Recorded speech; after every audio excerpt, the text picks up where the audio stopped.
once people kind of pick their side, once people are kind of situated within a political party, campaigns don't usually tend to move people away from them, right? And we talked about campaigns acting as a reinforcing mechanism, very good at that.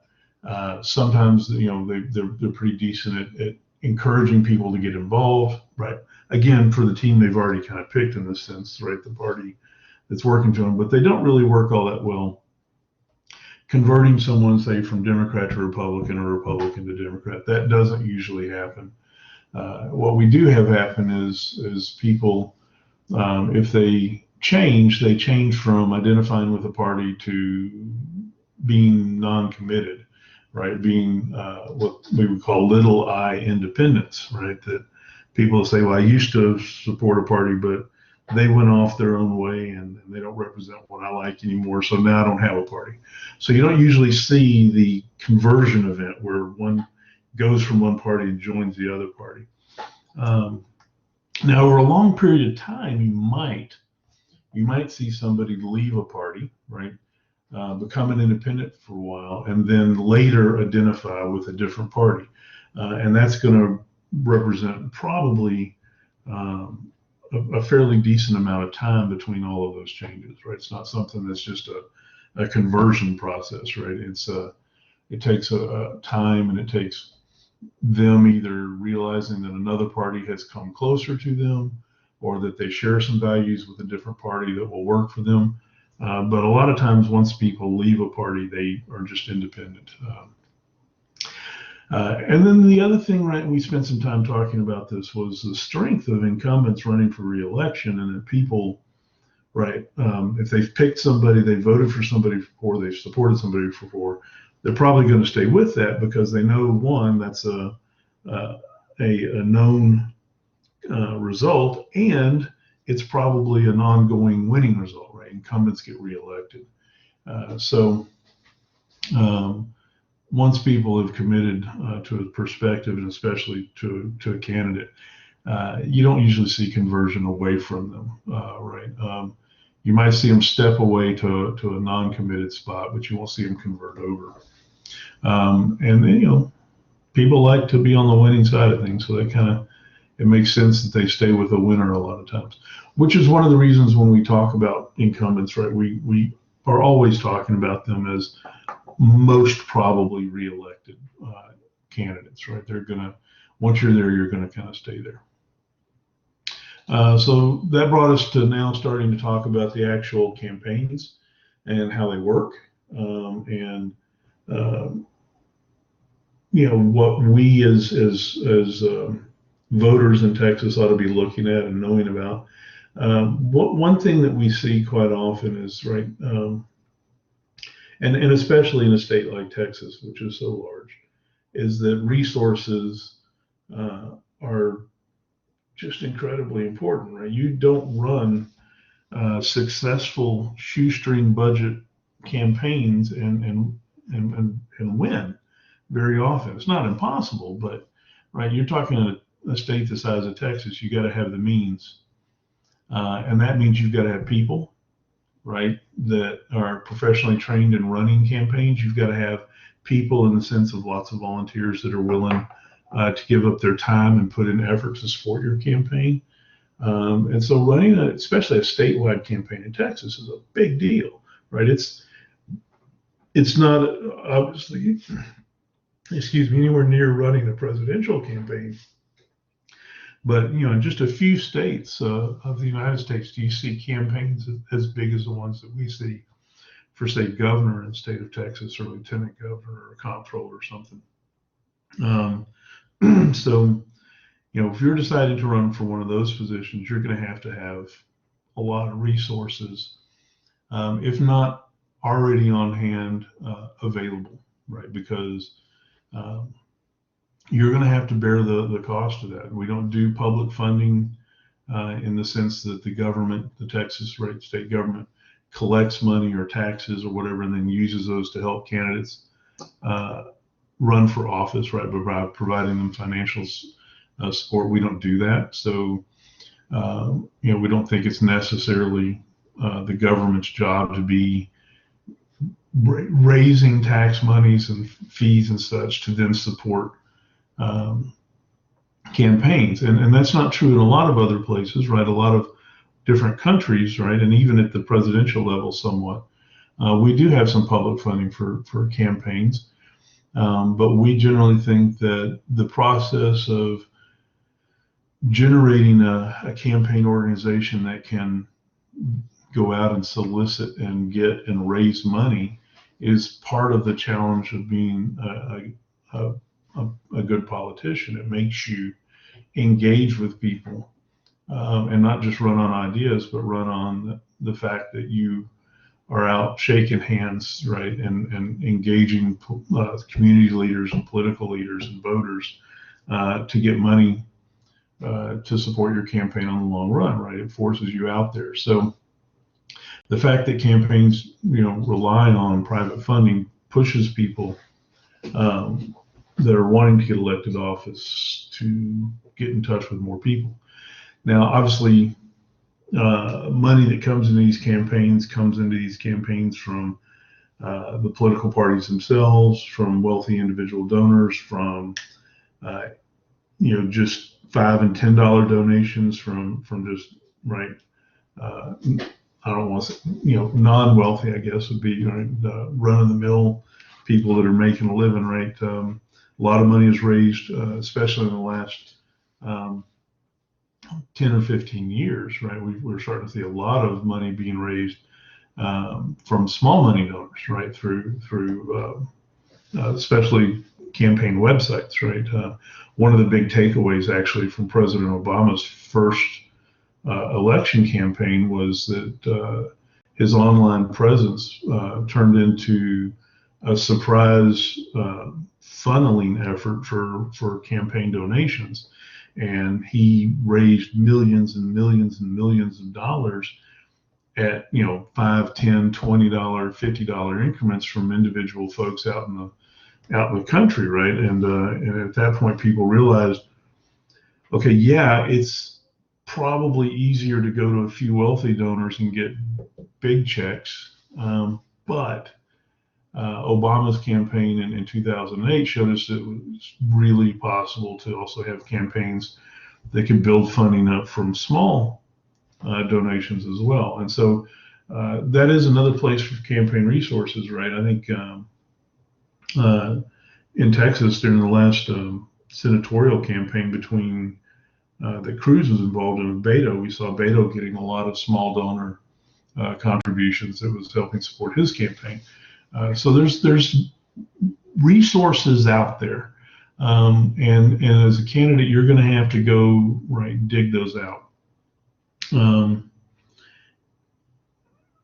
I think it would be disingenuous for anybody to suggest that campaign donations do not impact policy. They certainly do, right? Money is a very easy stand-in or reference for interest and for political perspective. When you see people that, you say, I'm going to stand for this, and then donations increase after you make those public stands, that tells you that when you get elected, you're going to be expected to stay true to that public policy that you said was yours. And so candidates have to be sure that when they take a position, they're taking one that they know is going to be, if it's not a personal perspective, right, they have to take positions that are going to match up with probably campaign donation perspectives, right?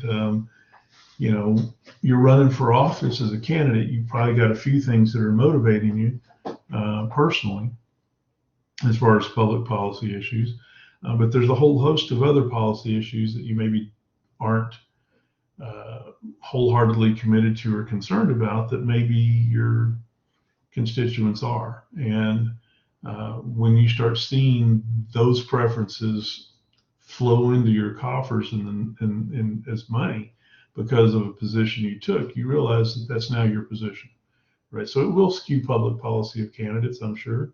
right? When you go talk to a wealthy donor, and they're saying, look, I'm looking for someone that supports this perspective. Those are the folks that I'm going to support with my money.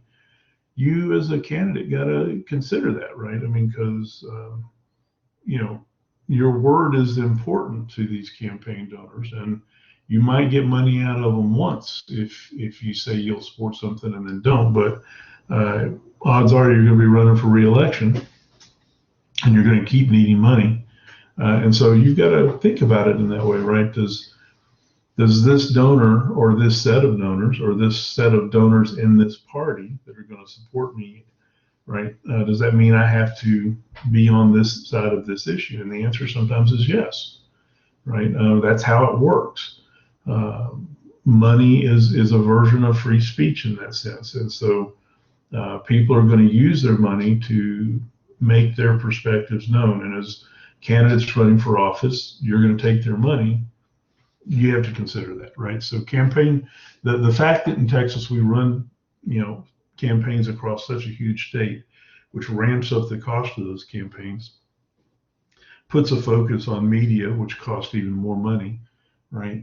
Means you've got to really consider campaign financing. And since we do it through a private donation kind of perspective, right? Yes, it's important, and yes, it's going to have impact on policy. Which should lead us to the question, well, if we know that campaign donations skew public policy, because that's just the way the system works, should we try to remove that by providing public funded campaigns so that candidates can run on the issues that are important to them as a candidate, to write their own political party platform or political candidate platforms, and then the voters just decide, right? Because here's all of the people, whether they have money or not, if we provide public funding, they can run, right? So as candidates, they won't be as dependent upon interest groups or individual donors or organized campaign support from a political party, right? They can say, here's what I really believe and here's what I really want to do. That would open up, if we were to have, right, the state fund all candidates for office at a certain level, at an equal level, and then they spend that money the way they see fit, that would give us a lot of indications as to their ability to manage their message and manage their money, and they'd be able to have a lot more representation of a lot of different ideas, maybe.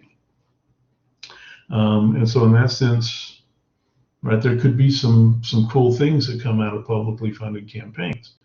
On the other hand, right, we would have to pay for that, right? And that's a lot of money. And if we opened up an idea like this, we would have a lot more candidates for all the offices because, right, if they didn't have to go out and raise the money or have the money, it was provided for them from the state, then that's a little easier ingress into the election process for candidates. So that's some interesting. There's some interesting ideas there. The other thing was we then have to look at regulating how the state got that money, how the state shared that money. Was it fairly distributed? Where would we draw lines between you've got enough support to get public funding versus we're not going to spend money on you yet? So there's the state would be put into some interesting perspective of trying to, if we were to go this direction, right, try to figure out how to actually do it. If we were looking at all the candidates and we said, look, as a candidate, you've got no indication of any support for your position, we're not going to provide public funding to you, would that then be seen as the state suppressing the expression of an alternate opinion, of a different perspective, right? If that's the case, do we really want the state government making those kind of decisions? So How is it that we would handle primaries if we publicly funded campaigns, right? Those party primaries are party generated experiences, and the political parties would still play probably an immense role in choosing who they supported. And would we still then want to support those that come out of the major political parties? Would we expect them to, oh, you've got your own source for funding, this small amount of money that we have at the state level, you don't get that? There would be all kinds of decisions and questions to ask if we were to approach this, but there are groups out there right now that are saying, right, that the privately funded practice that we have and have had forever in the United States and in Texas it puts too many limitations, real fiscal limitations on candidates for office. And so we're not getting a true perspective of what candidates could be and what they might be saying, because they don't have any real access to money, and they can't run a campaign because of that. So we're not hearing all of the ideas. And then the other side is, well, if we tried to fix something like public funding to alleviate that, then we would have a whole bunch of other questions to try to answer that, right, would still be very difficult. So it's an interesting idea. It's something you ought to think a little bit on, is publicly funded campaigns and what's good and what's bad about it. I've got some of that laid out here, right, for you. But I think it's a very interesting question. If we're trying to think of alternatives to private campaign financing and look at public ones, would they really make that much of a difference? We do some of that at the presidential level, and it's right. We allow people to donate when they pay their taxes. There's a place where you can donate money to the presidential election campaign fund, and then that publicly funded money is made available to candidates. What we see, though, is that most candidates pass that up at the presidential level because of the rules and regulations and limitations that come along with accepting that public money. They turn it down and are going to chase the private money instead, right? The private financing. So, and that might happen in the same thing if we were to do it in Texas, right? Could we make people only fund campaigns through a public system or not, right? Would you really want to try to address that issue and say, no, individuals can't donate to your campaign? I don't know that we'd want to go there, right? So that'd be a First Amendment speech kind of issue that would be hard to probably hash out in a useful way. So real interesting question, trying to address a known issue with the way we finance and fund campaigns and how that might skew candidates to a particular perspective. Suffice to say, we don't have an easy answer there, but it's one that it's kind of interesting to pay attention to. Another artifact that we have seen from the way we finance campaigns and the way we regulate the financing of campaigns is the rise of negative campaigning. So let me first explain how the way we regulate campaigns drives this, and then we can talk about the effect of it as a result. The state has regulations in place about the monies that candidates take, even though it's privately funded, and they have to report that. There are limitations on how much people can give to a candidate directly. So, in a sense, if you're not spending your own personal money as a candidate, you're limited in the amount of dollars that a wealthy individual donor can give to you directly. Those kind of funding limitations that try to keep the overwhelming influence of super rich people out of elections has driven the development of political action committees from inside interest groups, right? So, right, you've got interest groups out there, right, that are representing, say, big oil in Texas. You've got interest groups that represent the petroleum manufacturing association in Texas, right? That the members of it are members like Exxon and Shell, Dutch oil Shell, and whatever the huge oil companies are, right? They belong to an interest group, and that interest group is certainly sitting there donating money to candidates that are going to have the right energy policy perspective. But remember, those interest groups can spin out political action committees whose job is to get involved in electioneering and campaigning.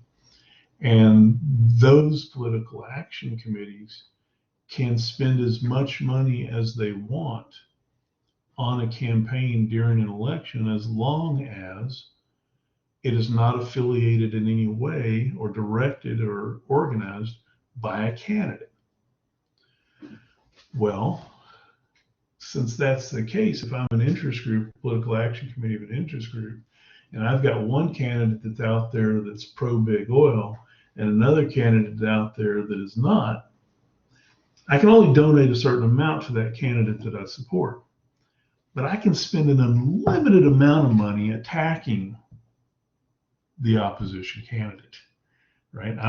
There's nothing that is in law that prevents me from negatively campaigning against someone that's against my interest.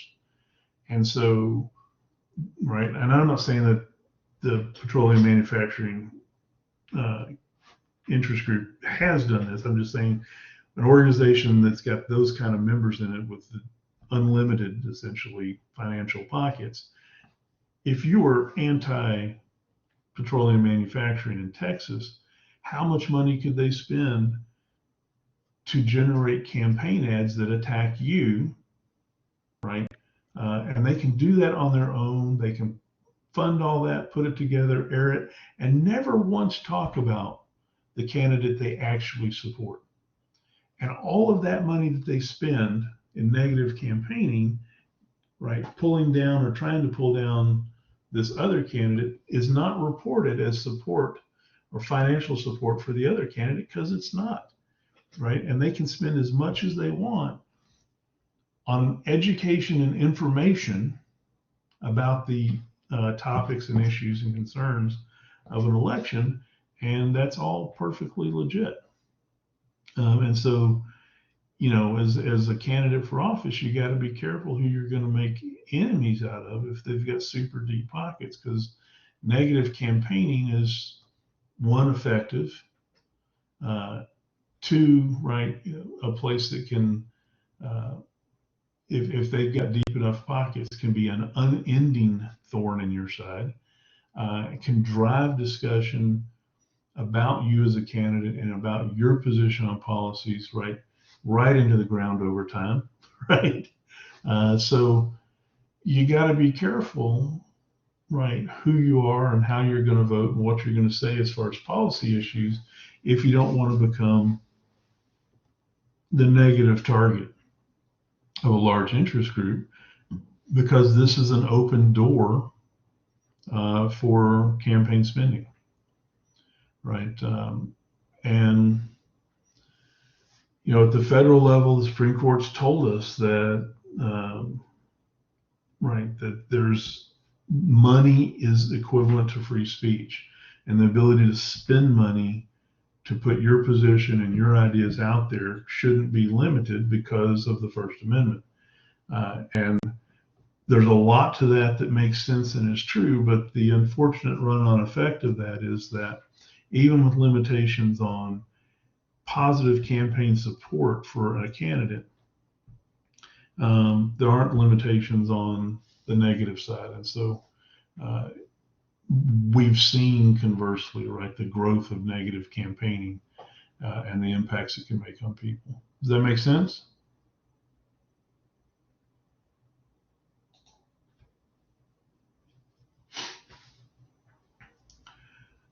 All right. Let's spend a little time now talking about the actual election process and what we see in Texas, how it actually works, the components of an election. In Texas, there are two elections that happen, right? A first election is primary elections, and Primary elections are those elections where parties are choosing among candidates, members of the party, that are all running for the same office. So if you're talking about a gubernatorial election, you got 4 Democrats that want to run for governor. The political party is only going to put forward one of those candidates. And primaries are the elections where we go in as voters and pick between those 4 candidates of the Democratic Party, if we're a Democratic Party member, right? Or voter, shouldn't say member, voter. And that person that wins the primary will stand in the general election for governor, representing the political party of the Democrats. So these primary elections are the way we sort people out from the parties that are going to run for office. In Texas, those are held on the second Tuesday in March. It's called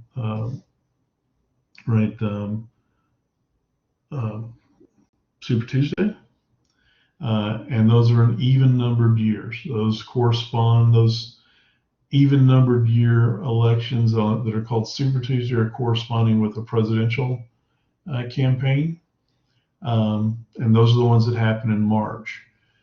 When we have primary elections that happen between presidential years, election years, like we do this year, you'll have the primary, right, in the even numbered year. So in 2022, we'll have a primary, and it will be in May, not in March, right? It's because when it's not when it doesn't correspond with the presidential election. So we stagger them, right? If there's going to be a general election of the presidents, then we have the primaries on Super Tuesday in March. If there's not going to be a presidential election, then we have the primaries in May in Texas. Still the second Tuesday, right? Still even numbered years, just the month changes. Political parties, to be able to get candidates on the ballot, right? We look to their previous success rate in the most recent governor's election, and they have to have surpassed a 20% vote. Their candidates from their party for the party to participate in the primaries. And so if your party is not able to pull 20% support in their elections, then they're going to probably be running people as independents, or going to be running them as a candidate from a party, but they don't have a primary to pick them. They'll do that at a convention where the party gets together. So to be included in the state primaries, right, depends upon how successful you've been in the previous governor's election. You got to get that 20% threshold. And then you win in your primary, in your party, by a majority vote, right? And that's the candidate that's going to stand for the whichever party they're winning from. So those primary elections happen in March and or May, depending upon the timing. Pick those candidates without the party. They're then going to compete with one another to win the general election, which happens in November. There are different ways to organize your primary elections and how people can participate in them. So we've got 3 different flavors of primaries, generally 3 different flavors. There's some little different ways of doing it. You could probably tease out 4 or 5 if you worked at it, but we're going to focus on the 3 major flavors of primaries. There are open primaries, closed primaries, and blanket primaries. We'll start with Texas, right? Texas has what's called an open primary. And what that means is if you as a voter in Texas, or registered voter in Texas, want to vote in a primary, you go to the polls on the primary day. When you walk in, and they're checking your identification and getting you all set up, they'll ask you a question, and they'll ask you, which primary do you want to vote in? And you have to tell them, right, Libertarian, Democrat, Republican, whatever parties have exceeded that 20% threshold and are represented in the primaries, you can choose to vote in their primary. And you make that choice when you walk into the polling place. So let's say I'm a Democrat. That's who I identify with mentally in my head, say. And I walk into the polls, and I've already looked at all the candidates on the Democratic side of things, and I'm like, right, all of the people that are favorites that have got that look like they're going to win, I'm good with all of them.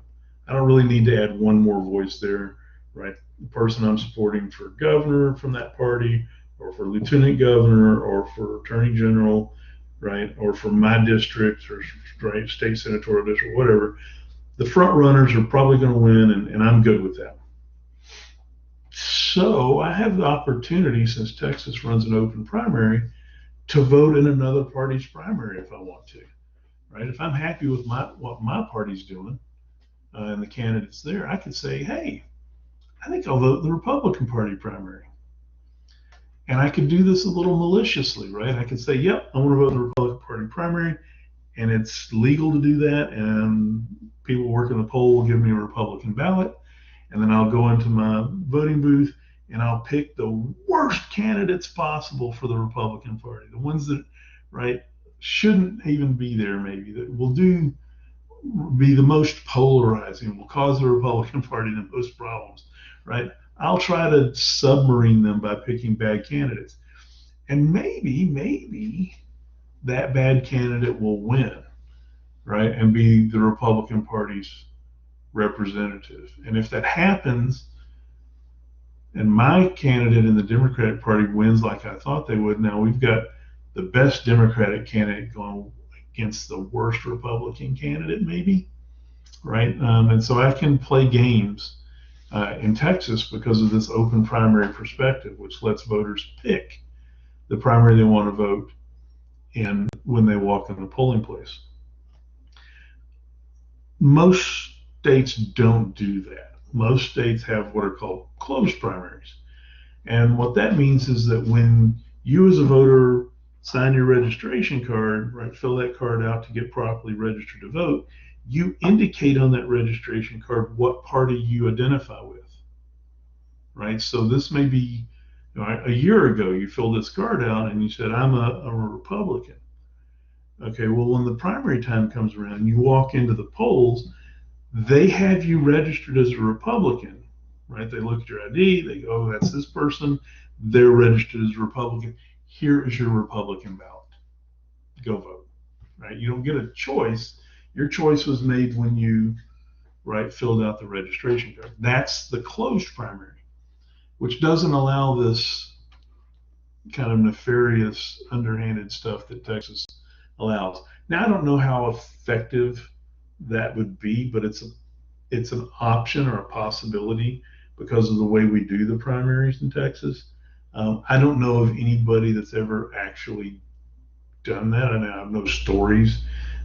People have talked about it, but I don't know anybody that says, yeah, I'm a Republican, I'm going to go vote in the Democratic primary. I haven't seen that, right, or talked to anybody that's actually done that. But it's possible because of the way we organized ours. So that's the open primary and the closed primary. That gives you the two, right, the way Texas does it and the way most states do it. And then there's, right, the blanket primary. And the blanket primary is the way Louisiana does it, right? This is their unique take on primary elections and what impacts primary elections ought to have. The blanket primary is that there's one ballot for all of the people running for all of the offices in the state. And if it's, national elections, those are included as well. And so when you show up at the primary polls, you sign in and they give you the ballot. And you can vote for any candidate, right, of any party. So it's, right, the primary that they're holding is all of the parties at one time, primary. And you can say, well, I'm going to vote for the Republican in the governor's race. I'm going to vote for this Democrat in my, U.S.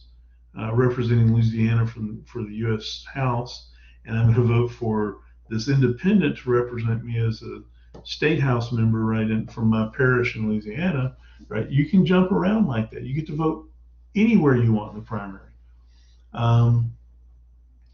And then it's sorted out at the end of the day, right? The winner for each party's primary goes forward for the general election, unless one primary candidate won 50% of the vote or more, right? They want a majority a straight majority, 50% plus one of everybody that voted. They win the election. They're elected to office from that primary election, which can save money and time, and right. But it also cuts down on competition, and it also cuts down on the number of people that are voting, because most people, or a good chunk of people, don't participate in the primaries, which means it allows those folks that are engaged in politics more to actually pick people and put them in office from the primary position than it does when you let it go around and you have the general election, when most of the people who aren't party stalwarts will show up and vote. So that's an interesting take on primaries, right? And the impact that they can have is that Louisiana lets them not only be a primary, but maybe also in a general election, if enough people have the same perspective at the same time. Here's where I mentioned again that in non-presidential election years, Texas holds their primaries in May, right? So we alternate between May and March as necessary, right? Any questions on this? On primaries before we move on? Okay, the second part of the election process, right, is the general election, right? General elections in Texas are held in November in even numbered years. So we held that primary in March or May, got our party candidates selected there.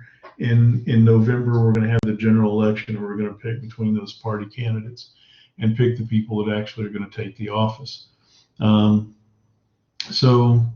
November, right, first Tuesday after the first Monday, right, which is a little different way of setting the election date, right? It corresponds with the way presidential elections are set. So we stay with that right during the general election, although we used to do it a little differently, right? We did the second Tuesday, right, for our primaries. That the reason you're picking those days like that, you're setting those elections that is to keep them from landing on holy days for religious perspectives, to keep them from landing on 3-day federal weekend kind of holidays and things like that. Right? They're trying to pick a day that's just a day, right? And there's not going to be any other concerns about whether people can vote or not, can take part in an election.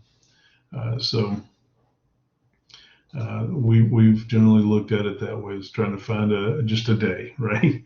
Now the problem, of course, with that is that we're not doing it on a weekend when most people are not working and can do it, but because every day of the weekend is a religious day, and folks may not be able, because of their religion, to take part in a political exercise, and we don't want our election right to conflict with religious observances.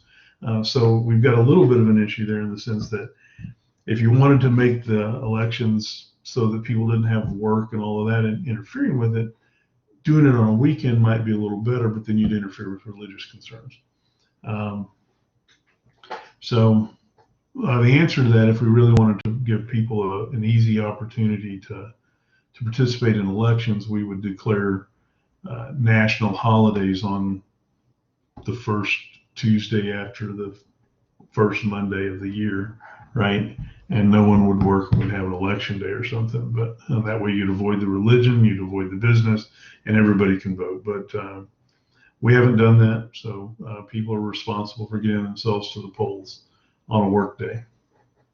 Again, governors are elected in the off year and by off year I mean the election periods when there's not a presidential election. So we had a presidential election in November of 2020. So we'll have a governor's election in November of 2022, right? Elected for 4 years. So we'll go 2022, 2026, right? We'll have the next presidential election on 2024, right? So every 2 years, you're at the general election voting for either the governor, executive, right, of the state, or president, executive of the United States, right? We alternate. And running those elections, those general elections that are going to have both federal implications and state implications, are, as you recall, a responsibility of the state as a way to keep federal power limited, at least in this area of state controls. So there are opportunities to have other, what we call special elections at different times. When we do that, people just aren't paying attention usually. People don't turn out. We get very low participation at those. But you can have a special election to fill a seat that had been, someone had passed when they were holding that seat. And, let's say you're electing someone to, say the governor of Texas is going to be 4 years before the next, you just elect them in November. They get put into office in January and they die in February. Generally speaking, you're going to want to have a special election to fill a seat that's going to be 2 years, 3 years away from another general election. So you'll call a special election to get somebody in that office that's elected, not appointed, right? A judge, especially, a state senator or U.S. senator or something like that. You'll call a special election to fill that. But we don't get very many people that pay attention and participate in those special elections. So you like to stay away from them if you can. And usually we use a time-based perspective to make that decision. If it's going to be more than a year and a half, 2 years, we'll look at a special election to put somebody in that office. If it's going to be less than a year, certainly we may just have, if we've got it in law, appoint somebody to fill the rest of that term out until the next election. Generally speaking, states have some way of either absentee voting or early voting. If you're paying attention right now, there are a lot of laws in states floating around that trying to address this, right, about when you can do this and what are the requirements. Texas has early voting and they have absentee voting. Usually the absentee voting is meant for folks that are not in the state of Texas at election time. So they're allowed to have a ballot sent to them and then they return it by mail. And then that absentee ballot is identified as such and only used if it's needed. So what we'll do with, because there's a little concern about security of absentee ballots, you have the election, let's say the governor wins, the person elected governor wins by 25,000 votes over their challenger. Absentee ballots, you only had 10,000 of them, right? You're not going to worry about counting those absentee ballots if all of the elections are decided in that form, right? That kind of spread, because the absentee ballots can't change anything. But if there's an election anywhere in there that you've got more absentee ballots than you've got the difference between the competitors, you're going to have to count them. So they look at this just to see if they're going to have to do all that handwork to count those ballots, because generally you're not running them through a machine until after you've already put your hands on them and looked at them and checked them for security. It takes a little more effort. But they do eventually get counted. They do get looked at. They're not just thrown away. But if you've got that, trying to turn around a quick election result and tell people so-and-so won, you'll ignore the absentee ballots up front if you have to. Now, if you were watching the last presidential election, right, when because of COVID and because there were so many absentee ballots that were allowed to be sent in because of medical reasons, you saw how long that drew the process out, right? Because you had to sit there and work through these ballots. And it was, anytime you move away from machine read codes to people having to do personal security on them on a ballot first before they can count it, it slows things down. Early voting is actually the same process. You've got machines in place. They're just open for at certain places, not the full polling selection places, but certain places we'll identify as early voting places. We open the polls for a couple weeks before the general election, and people can come by at their convenience within those hours and vote ahead of time. Now, those polls are operated in the same fashion as the regular polls, so the security is the same. We're not too concerned about them in that sense. The issue is there are not as many polls during early voting as there will be on the election day, right? And there's some arguments that, well, if we would, right, put more polls out there, make them more accessible to everybody earlier, you'd get a lot more participation. Just general descriptions of what we're seeing in Texas with elections and stuff. This is a Republican aligned state, right? Meaning the Republican Party has generally had control by winning elections. Really, the shift started in the late 70s, early 80s in Texas, from Democrat to Republican. It followed, right, we were a Democratic state for a long period of time, but we were what was called Southern Democratic state, which meant we were conservative, but with it, we were in the Democratic Party.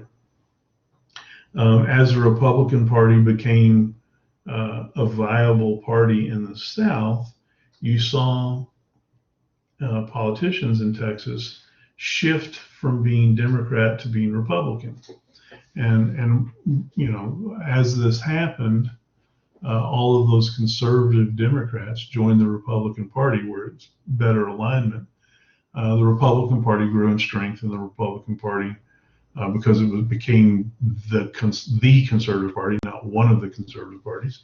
The Republican Party became the dominant party in Texas. And since 1994, every statewide office has been won by a Republican. So you see definitive Republican control over the major statewide offices in Texas. So a lot of arguments, a lot of debates, a lot of Democrats and Republicans going back and forth. But the Democratic Party has been the minority party for a long time now. They're slowly looking to be building their power, right? You keep hearing about Texas becoming a purple state, meaning, right, the Republican Party is generally the red party, and the Democratic Party their color is blue, and so we become purple. You mix red and blue, we become purple. The argument being that the Democratic Party is starting to grow in Texas in political strength, and it's becoming a more viable party for these statewide elections. Obviously, there are plenty of Democrats that are getting elected from Democratic areas within Texas. More urban areas, right, have more Democratic memberships, and so we see Democrats getting elected from those areas. Rural areas, suburban areas tend to be more Republican-held areas, and so there's this mix and competition between them. A lot of times we'll look at these elections, we'll look specifically at the elections of gubernatorial elections to gauge the strength of the political parties. The more those become competitive, the more we're starting to see the state become a purple state over time. One of the things that historically we see in Texas that was really important in shifting strength to the Republican Party to help keep them ascendant over the Democrats was really the impact of what was initially called the Tea Party movement, which was a more right-focused organization that developed first outside the Republican Party and then moved into the Republican Party. And the Tea Party movement was really about a movement of moving towards small government and fewer taxes and smaller taxes, and trying to reduce the power of the federal government by electing people who thought the federal government should have a smaller footprint. That moniker of Tea Party is gone now. We don't use it anymore. It doesn't apply. But the folks that got elected from that kind of perspective, and we're talking about people like Ted Cruz in particular in Texas, are now members of what are called the Freedom Party caucus at the federal level, which still carries most of the big ideas that the Tea Party movement carried with them. And so the idea being behind this that the Tea Party in Texas, right, is trying to make sure that federal government shrinks, and to some extent, state government, if it's held by the Republicans, becomes the repository of political power, which is kind of contrary to the long-term perspective of Republicans in Texas. Generally, Republicans in Texas were of the idea that government should be kept closer, much on the libertarian idea that government should be closer to the people. And the Tea Party as an influence kind of has recently gotten Republican Texans to think that the Republican Party at the state level should have more power. And so that's impacting those folks that are running for election, right, in these areas. And it's also impacting, right, who they think ought to be allowed to vote and vote when, right? So if you're putting your political power inside the political party, then you're going to want to make sure the political parties have more control over the primaries and have more impact on who can successfully compete through party primaries. And so that's going to, from a Republican perspective in Texas, you should limit party participation other than your own. So you're trying to keep other parties from developing. You should limit and make it as hard as possible for people to vote in primaries that aren't committed to a party as a perspective. So casual voters, right? You want it to make it as difficult on them, right? And so you're going to set things up to be more convenient for your suburban and rural voters than you are from your urban voters, because you know where your Republicans are. And so you see things like in the last few elections, ballot boxes, polling places on college campuses being restricted, right? The number of polling booths, the number of hours that are open for early voting, the number of places to actually vote on a college campus have gone down in the last few years. And that's because it's an effective way of pushing less committed voters away from actually getting out and voting, because they'll know they'll have to stand in line a long time. And then they'll start debating whether it's worth it or not. So these are ways that you can use organizational strategy to impact elections and the effectiveness of elections. Does that make sense? That kind of covers our elections, or campaigns and elections. Now we're going to kind of change focus for the rest of the day to looking at who actually votes, right? What do we know about the voters? Voters in the United States as a whole and voters in Texas. And political scientists have been studying voters and what they look like and who participates and who doesn't since the 1950s. I've been doing that on a routine basis and looking at it. So what we're going to look at here right now are demographics of voters. Who votes? Who actually votes? And what we know for the last 70 years of looking at this is that voting is a class-based exercise. Those folks that are in the higher educational and income classes in the United States consistently vote at a much higher level than those that are not as educated or earn less money. And so we know, right, the results of elections are skewed to what educated and wealthy people want, because they're the ones that are voting at a higher rate than the others.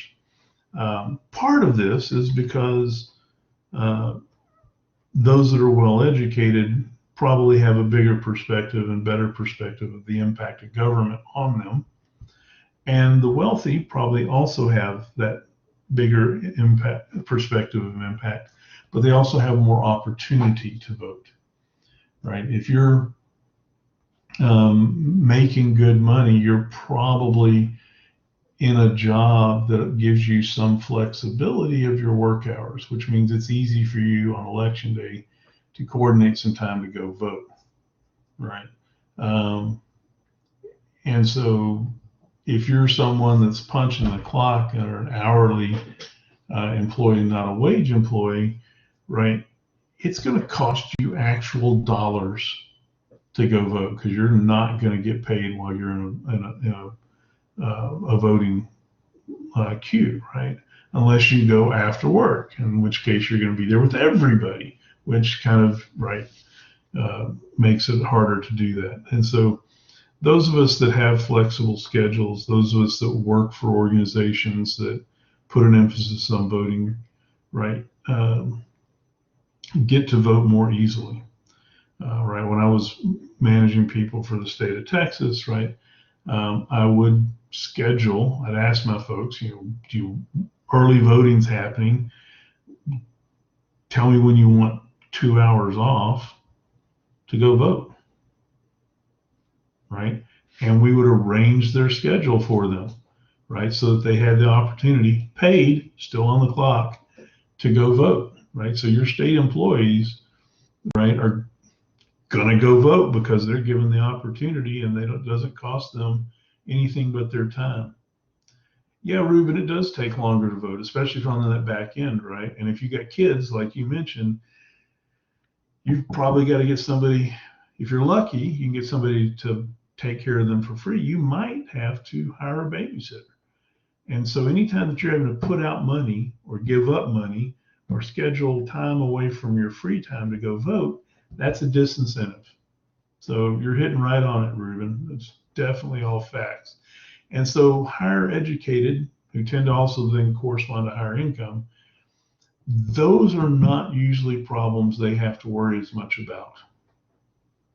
And so we shouldn't be surprised that the lower educated class, the lower income classes, don't vote as much, because it costs them more in time, money, and effort, right? If we put those same uh, disincentives on the higher educated and the higher income, their voting rates would fall also, right? Um, so this is not a surprise, right? Anytime you raise a barrier to voting, it impacts people, and the higher educated and the higher income have less barriers to voting. Older folks consistently vote at a higher level, a much higher level than younger folks do. Right? Not hard to explain this. One, the older you are, the more you spent time looking at the impact of government on you and your paycheck and your taxes, and you're more motivated to vote. And if you're actually older in the sense of retired, boy, do you have time to vote, right? And there are no real disincentives to voting, right? You're not going to probably have kids that you have to get a babysitter for. You got time, you're not working, all you got to do is go do it, right? And younger folks, right, are in school, just starting their careers, have the least amount of resources that they can afford to spend for things like voting, right? And so it's just tougher for in most accounts to do that. And frankly, they don't pay attention as much to government and to elections as maybe older folks do. And so they're not as motivated, or they're not politically attuned yet. And so no surprise there. Caucasians have a higher participation rate than minorities as a whole. Um, shock and amazement, history matters, right? When as a group of people you've been had easy access to voting for centuries, there's an expectation of participation and a history of it, and your family always votes and you vote. And when you haven't been given the opportunity, you've been actively prevented from voting for a long time, right? Those histories and perspectives, right? It's harder, right? People have to get there, and so for that sense, history in itself makes an incentive or a disincentive to voting. Also, just the fact that we're seeing, that when the Caucasians, right, in power, right, don't want to lose power, are going to write rules, write laws that benefit them and, right, disincentivize or prevent participation, right, from competitors, from minorities. And so you're seeing this right now, right, in Georgia and in other states that are, right, after this last presidential election, are, right, changing the rules on voting.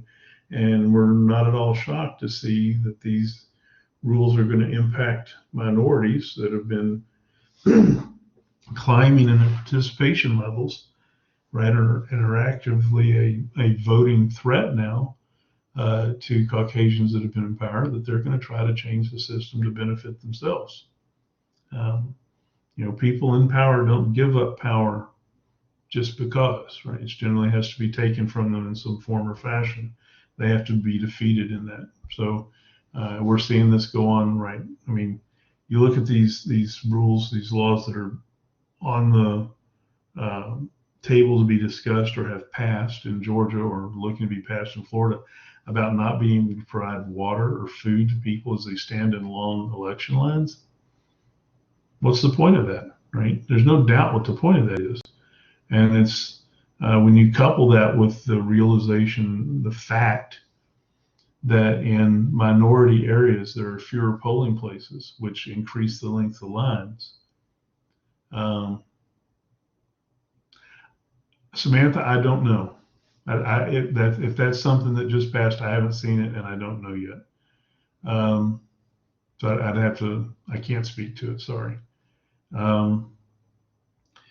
But we know that, like in Georgia, right, we see, if you look at minority areas, that per capita there are fewer voting opportunities in the minority areas than there are in the majority areas of Caucasian areas, right?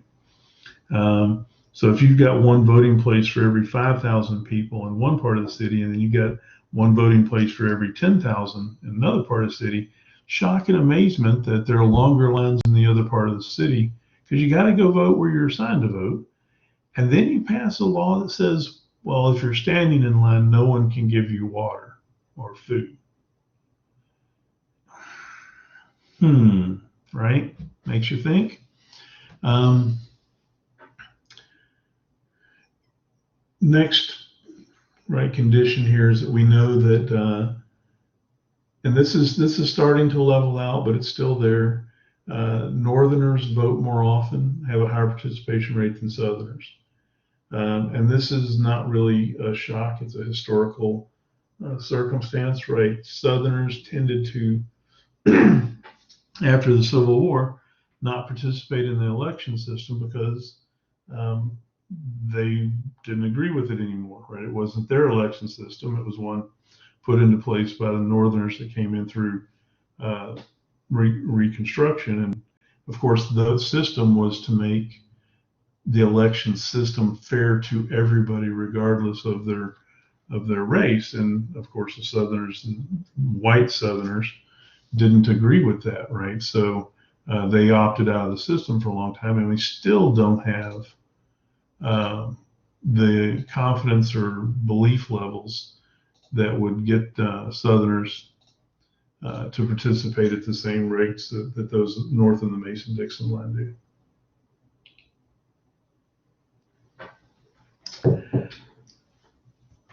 Government employees vote more based on job perspective than other employees.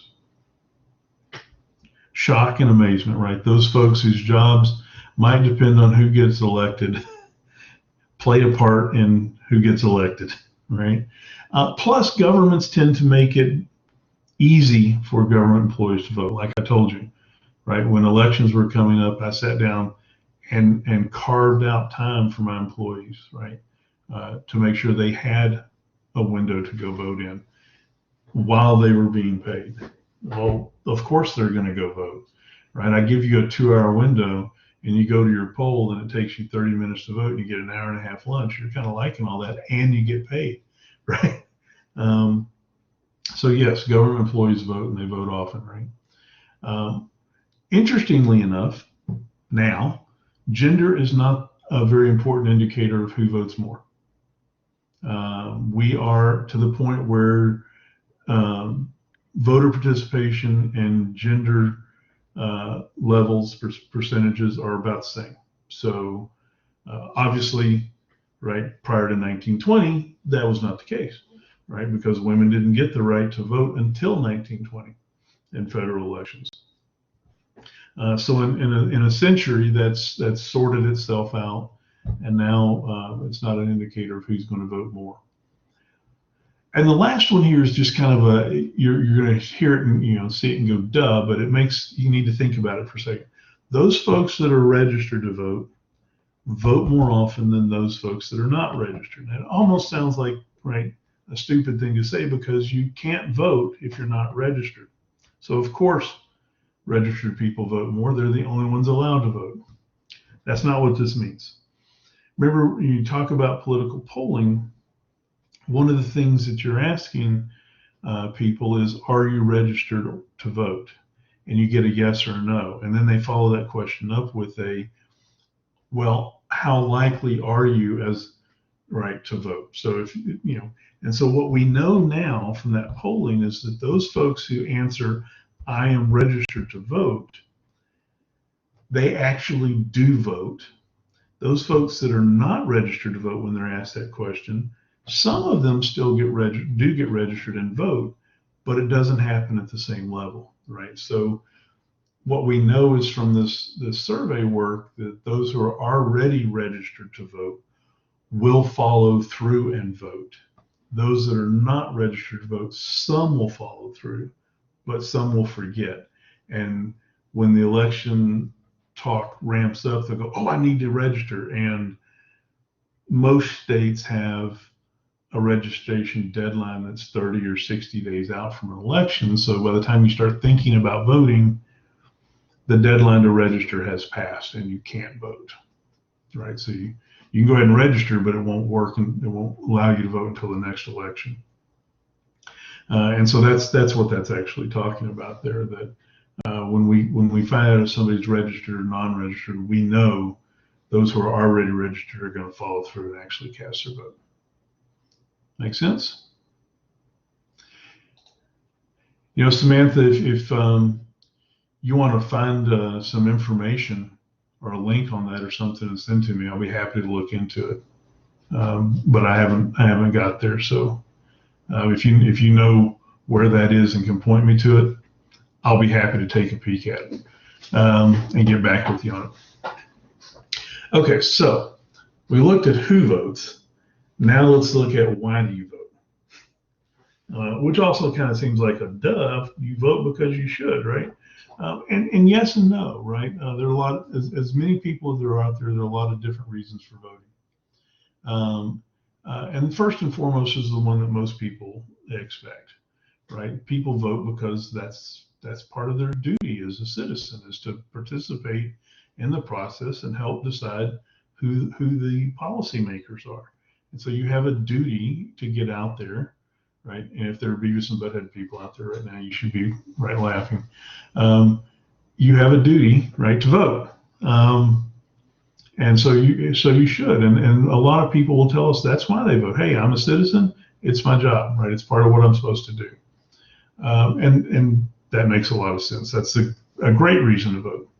But a lot of folks also have different reasons, right? They'll have reasons like, there's a candidate that really speaks for me that I'm going to support, right? I want this person or that person or this party. So I'm not just voting because I'm expected to, and that's an obligation on me as a citizen. I'm voting because I'm interested in getting particular people, particular party perspectives into government. Right? I'm voting for candidates. Other people vote for self-interested reasons, right? The fact that they take part in a process that helps pick leadership, that helps pick policy, that helps direct government, makes them feel a part of that government, right? It decreases their alienation from government and from rulemaking. And so, you will hear people say sometimes, right, that if you don't vote, you can't criticize, you can't complain. And that's not true, of course, but the feeling that's being expressed when people say that is, you should own part of the process before you can denigrate or pull the process down. You should be participating, and that means that you have embraced and you're not alienated from government. You're trying to engage and trying to get the government to do what you want to do. And if you invest yourself, then along also comes this ability to complain or critique or move for change or whatever. If you're a citizen, you get that anyway. But the point here is that these people are viewing voting from a little different motivation, right? And that makes sense when you think about buying into the system and being a part of it and being responsible for it.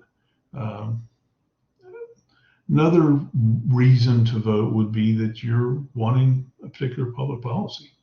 You're wanting results, right? You may not care who's in office, but you certainly care what they're going to do when they're in office.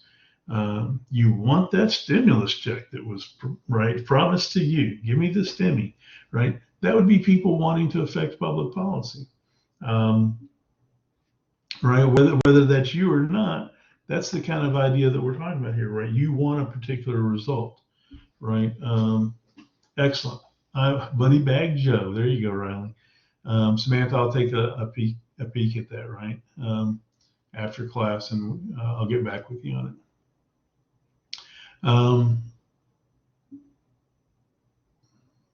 It was great, right? The one thing you want to get hit by, right, is the stimming. Yeah, I mean, and there's a lot of discussion to go on about whether that's an appropriate, right, public policy or not, right? If you buy the spider monkey, a lot of people are going to look back at this public policy and think, no, right, that's not what it's meant for, right? But for most of us that get something like that need it, it's going to be going to paying bills, and not a spider monkey. I love that. Yeah, I mean, almost everybody that needs this, that's going to do something good for, are going to be putting this to real bills. And in that sense, it might stimulate the economy in that sense because it's going into those needs, but for sure it's going to be stimulating your personal economy because you're going to be able to pay your bills. So Vanessa says, I feel like there should have been a different method for stimulating. I assume you're right.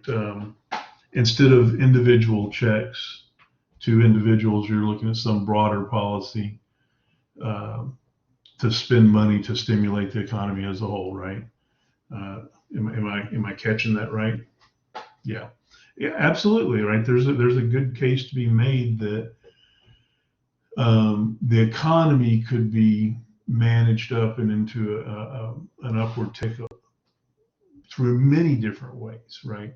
Right now, we've got the Democratic Party and Joe Biden talking about an infrastructure development plan, right? A Rebuilding America plan, and that's going to be that's a different way of stimulating the economy and getting it rolling, right? If you put money into building infrastructure, that's going to provide jobs, that's going to provide some kind of result, better roads, safer roads, better, safer water, so whatever the case may be, right? And so that too may stimulate the economy. From my personal perspective, I'll give you this. I don't do a lot of this, but I will. I think that the stimulus checks were misnamed. They shouldn't have been named stimulus checks. I think they were politically to get, this is going to be good for the economy, but what they really are is a helping people through this pandemic a little bit, right? It's really a support spending measure, right? And so care packages, well, yeah, a good way to describe it, right? And so now,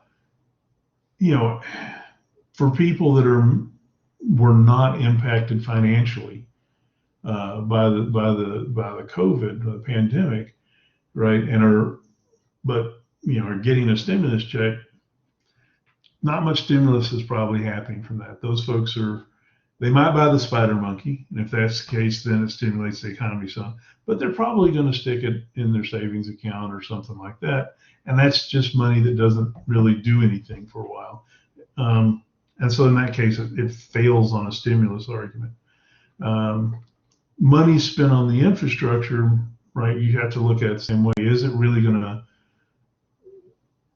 push spending, push the economy, or is it just going to be a small temporary kind of bridge? And there's arguments and positions to be taken on both of them, right? But your voting, right, is now going to be impacted by this, right?